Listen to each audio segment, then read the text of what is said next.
obboleessi keenya Joohar biyya Awurooppaa keessatti yoo haasa'u godhu jala deemnee dhageeffataa turre. Waa'ee tokkummaa Itoophiyaa dubbata. Nu Itoophiyaa ijaan gurraan illee dhagahuun feenu. Neber duunee awwaalamna malee ar'arraa qabnee Itoophiyaa dhagahuun feenu. Waan kana lamuu akka nutti hin deebine. Nuti cinaachi keenya gubatee jira. Nafni keenya cinaan muramee dhumee jira. Kalee malee guyyaa dhangaddaa banii shaangulitti ilmaan Oromoo waan godhan argu jirtan. Isin nagaa uumnettan. Nagaa uumna jedhee Joohar biyyatti gale. Nagaa dhabee mana hidhaa seene. Nasbee isaa Rabbi baase. Bagbi nagaa isa deebise. Yaa obboleeyyan tiyya waliin sobnu.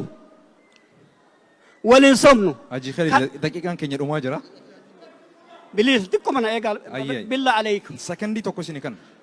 Gaafa biyyatti galan Baqqalaa Garbaa waliin Wallagga dhaqanii waraana Oromoo irraa hiikanii galchan. Waraanni sun summii nyaachisanii dhume. Namni waan jara sanii dubbate jira. Hin jiru. Arrallee ammootuyyuu waraana Oromoo ka dhiiga ufii jiise hidhannoo hidhatee diina ofirraa furguggeessaa jiru. Dura dhaabatanii tokkummaa Itoophiyaa maaliif faarsan?